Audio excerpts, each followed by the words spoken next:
बिस्मिल्लाहिर्रहमानिर्रहीम। अस्सलाम वालेकुम नाज़रीन, आप यूट्यूब चैनल देख रहे हैं। मैं इमरान खान हूँ। डोनाल्ड ट्रंप का एक स्टेटमेंट सामने आया, वो बड़ा मज़ेदार स्टेटमेंट है। ये दावा किया गया अल जज़ीरा की जानिब से कि डोनाल्ड ट्रंप ने अपने इत्तेहादियों को या पुराने इत्तेहादियों को ये आगाह कर दिया है कि मैं लड़ाई ख़त्म करके जा रहा हूँ, चाहे आबनाए हुर्मुज़ बंद रहे। यानी आबनाए हुर्मुज़ की बंदिश के बावजूद डोनाल्ड ट्रंप लड़ाई ख़त्म करके जा रहा है। इसका इंपैक्ट क्या आएगा बाद में बताता हूँ, लेकिन पहले आप ये देखें कि डोनाल्ड ट्रंप ने कहा क्या। डोनाल्ड ट्रंप का ट्वीट है, ये मैं आपको ट्रांसलेट करके बता देता हूँ। उसने कहा जी वो तमाम ममालिक जिनको इस वक्त जेट फ्यूल मैसर नहीं है, ख़ास तौर पे इनमें यूके का नाम लिया, यूनाइटेड किंगडम का, बरतानिया का, कि इनको जेट फ्यूल मैसर नहीं है और इन्होंने ईरान के साथ लड़ाई में इन्वॉल्व होने से इनकार किया था। मेरी उनके लिए एक तजवीज़ है। डोनाल्ड ट्रंप की तजवीज़ बड़ी मज़ेदार है। दो उसने उसके नंबर लिखे कि तजवीज़ नंबर 1 और तजवीज़ नंबर 2। उसने कहा जी मेरी उनके लिए नसीहत है, तजवीज़ है कि तेल हमसे खरीद ले क्योंकि हमारे पास बहुत ज़्यादा है, पहली तजवीज़।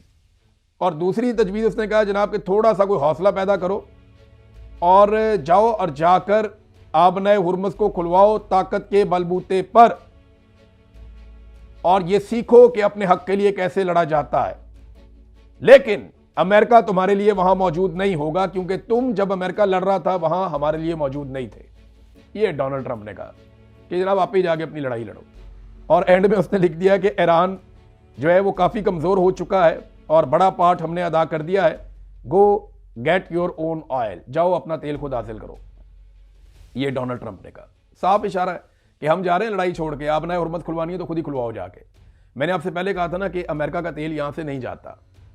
अमेरिका का 1% तेल सिंबॉलिकली यहां से जाता है। वो अपना तेल अब प्रोड्यूस करते हैं, उनके पास और सोर्सेज हैं। उन्होंने वेनेजुएला पे कब्जा कर लिया है।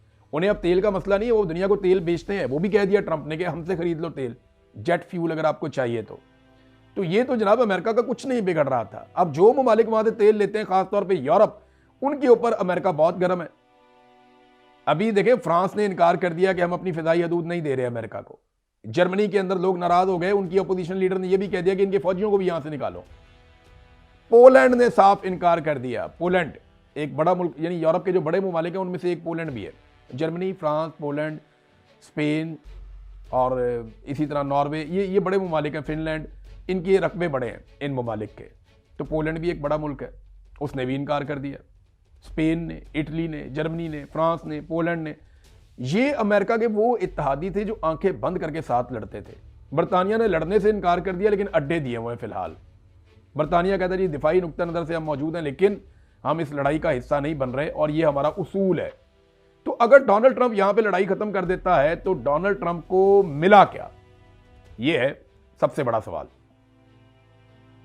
एक तरफ धमकियां भी लगा रहे हैं, वो ये कह रहे हैं कि ईरान शिकस्त तस्लीम करे, ईरान हमसे हार मान ले और हमारे साथ कोई डील कर ले। ईरान हार मान के अगर डील कर ले तो ये तो मौका ही नहीं है, इतनी लड़ाई लड़ने का फायदा ही नहीं है। ईरान ने हजारों बम खाए हैं गुज़िश्ता 1 महीने में, यानी जो क्रूज मिसाइल अमेरिका ने मारे हैं उनकी तादाद 1000 के करीब है। जो क्लस्टर बम मारे हैं वो अलग हैं, और जो इसराइल ने बमबारी की है, जो उनके तैयारों ने बमबारी की है, वो अलग है। तो हजारों बम खाने के बावजूद सिर्फ तेहरान के ऊपर बताया जाता है कि 3000 से ज्यादा हमले हुए हैं। हजारों बम खाने के बावजूद एक मुल्क जब बेहतर पोजीशन में आया तो वो हार मान ले, शिकस्त तस्लीम कर ले। ये ईरानियों ने शिकस्त कभी तारीख में तस्लीम नहीं की है, यहां पे कहां तस्लीम करेंगे। तो अमेरिका की ख्वाहिश है कि इनसे शिकस्त तस्लीम करवाई जाए, उसके लिए वो दबाव बढ़ा रहे हैं, अपने फौजियों की तादाद को बढ़ा रहे हैं मिडल ईस्ट में। अब उनका ख्याल यह है कि बाकी मुल्क मिलकर हमारे साथ हमला करेंगे ईरान के ऊपर। जब वो देखेंगे बहुत सारे अमरीकी फौजी आ गए, मरीन्स पहुंच गए, हथियार पहुंच गए, तो सारे तगड़े हो जाएंगे, मिलकर लड़ेंगे। लेकिन अरब ममालिक ईरान के साथ नहीं लड़ेंगे, मुझे ऐसा दिखाई देता है, मुझे ऐसा लगता है कि नहीं लड़ेंगे। उसकी वजह यह है कि उनका नुकसान ज्यादा होगा, उन्होंने ईरानियों के साथ रहना है, नंबर 1। नंबर 2, अरब ममालिक के अंदर इसराइल से ज्यादा ईरानियों की हमायत मौजूद है। यह एक बड़ा अहम फैक्टर है। अरब ममालिक इसराइल के साथ मिलकर शाना बशाना ईरान के खिलाफ लड़ेंगे तो अपने मुल्क में उनकी क़यादतें बहुत गैर मकबूल हो जाएंगी। अरब ये जरूर चाहते हैं कि ईरान कमजोर हो, ईरान को मार पड़े। वो चाहते हैं कि इसराइल और अमेरिका मिलकर ईरान को इतना मारें कि ईरान की कमर सीधी ना हो। वो ये भी चाहते हैं कि पाकिस्तान भी ईरान के ऊपर अटैक कर दे अपने मुल्क से, और वहां से पाकिस्तान भी मारे, इंडिया भी मारे, सारे रल के मारो ईरान को, इसको कमजोर तरीन कर दो। लेकिन वो खुद नहीं लड़ना चाहते। वो ईरान को कमजोर करना चाहते हैं, लेकिन उसकी कीमत खुद अदा नहीं करना चाहते अरब। उन्हें लगता है उनके पास बहुत सारा पैसा है और वो सिर्फ पैसे को इस्तेमाल करेंगे, इन्फ्लुएंस को इस्तेमाल करेंगे और दुनिया उनके लिए लड़ेगी। ये उनकी एक हिकमत अमली है। अब आप इसको अच्छा समझें, बुरा समझें, वो अपने मुल्क के लिए तो अच्छा ही सोच रहे हैं। तो बराह रास्त वो लड़ाई के अंदर आएंगे नहीं, तो ट्रंप को इत्तेहादी मिल नहीं रहे, उसकी फ्रस्ट्रेशन बढ़ रही है। ऐसे माहौल में उसको मशवरा दिया जा रहा है कि लड़ाई से निकल जाओ।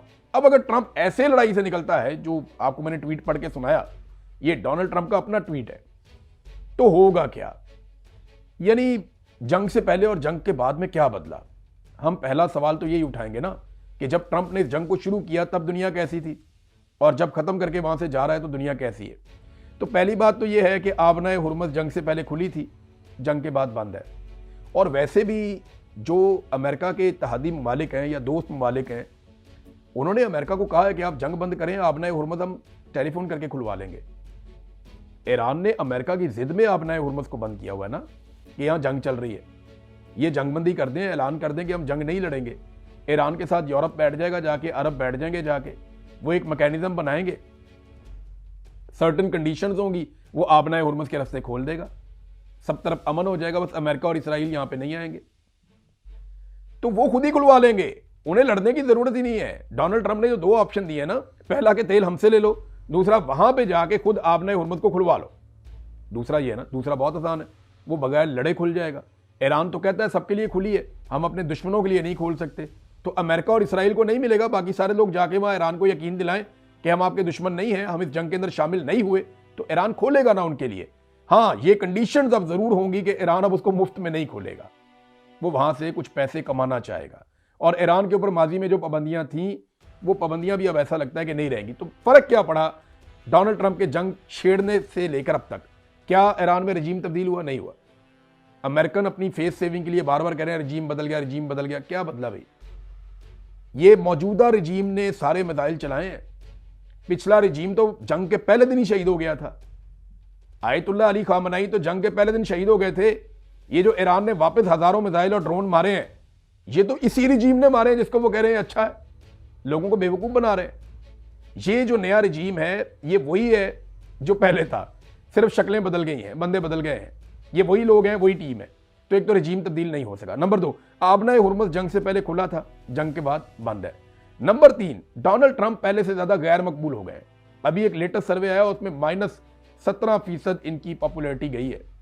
तो डोनाल्ड ट्रंप इस वक्त जो डाटा है, या अमेरिकन मीडिया बता रहा है, मैं CNN की एक रिपोर्ट देख रहा था, उसके मुताबिक डोनाल्ड ट्रंप इस वक्त अमेरिका की तारीख के तमाम सुदूर से, यानी हालिया तारीख जो है अमेरिका की, इसमें तमाम सुदूर से ज्यादा गैर मकबूल सदर है। ये हालत डोनाल्ड ट्रंप की हुई है। तो मकबूलियत डोनाल्ड ट्रंप की फारिग हो गई जंग के नतीजे में। अब तक के लिए इतना ही। अपना ख्याल रखिएगा, अपने चैनल का भी। अल्लाह हाफ़िज़।